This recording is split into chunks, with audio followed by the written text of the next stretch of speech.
So we talked about what reality might look like.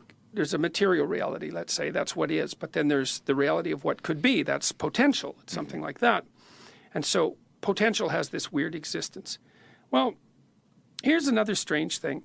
You might say, well, what's the best way of conceptualizing reality at the highest level of abstraction? What is reality? There's this old Taoist symbol, yin and yang symbol, eh? So there's a black serpent, and it has a white dot in it, and there's a white serpent, and it has a black dot in it, and they're tail to tail. And that whole symbol is Tao. And Tao means a bunch of things. It means potential. It means the way of life. So to live in Tao is to live in the proper manner. And you kind of live on the border between the black serpent and the white serpent. And then you say, well, what are those two things? Well, they're the two ultimate categories of reality, yin and yang. Well, how would you translate that into English? Well, masculine, feminine, that's one translation.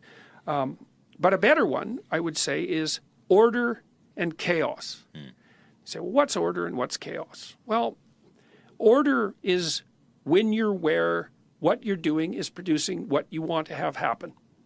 Okay, so why is that orderly? It's because you can predict it. You do A, and you want B to happen, and B happens. So what does that mean? It means you know where you are, you know what you're doing, and things are working.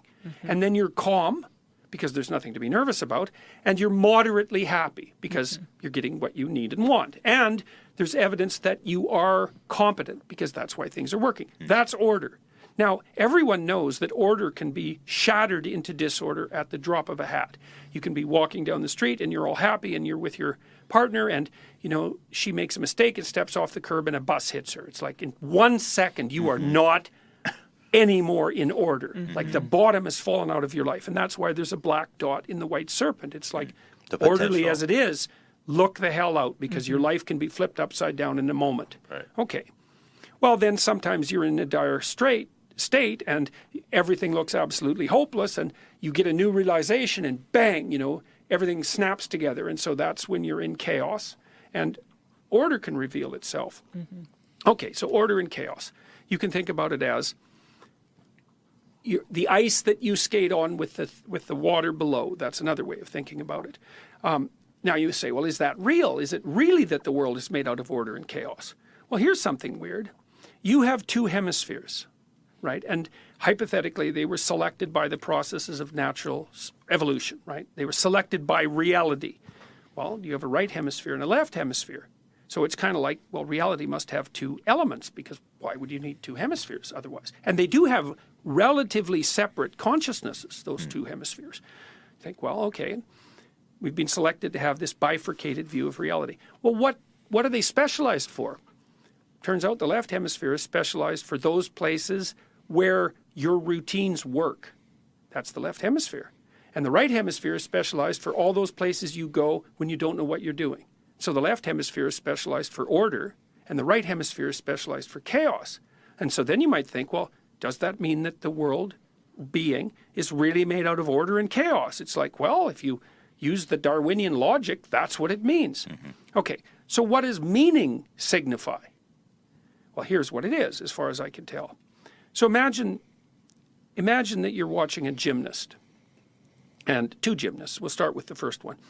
And the gymnast pops out on the floor and does her routine, and she's like, she's on it, man. Like, you can tell this girl has put her 50,000 hours in, and every single thing, impossible thing she does in succession is flawless, right? And at the end, she, you know, what would you say? Voila. Displays herself Right. to the crowd, right? And the crowd is like, wow, that's so impressive, because they think, wow, she's human and look what humans can do. And isn't that so cool? And they're so thrilled. And, you know, the judges go 9.8, 9.8, 9.8. It's like, because I think it's 10 points for gymnasts. And it's like, well, now what does the next gymnast do? Because how do you top perfection, right? Because you can't. But that's not true. You can.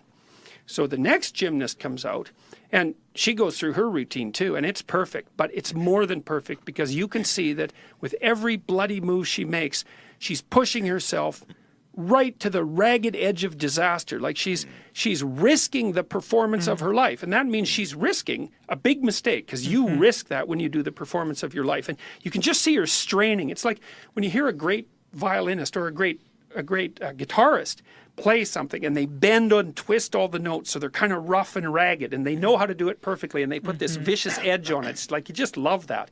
And so the gymnast is out there just stretching herself right to the limit of her ability, right? And then she does voila, right? And she's sweating and it's like triumph and the whole damn crowd just leaps to their feet because she was better than perfect. She was perfect in the way that will make her more perfect in the future. And that's meaningful. And that's why the crowd leaps to its feet. And she's on that border between chaos and order.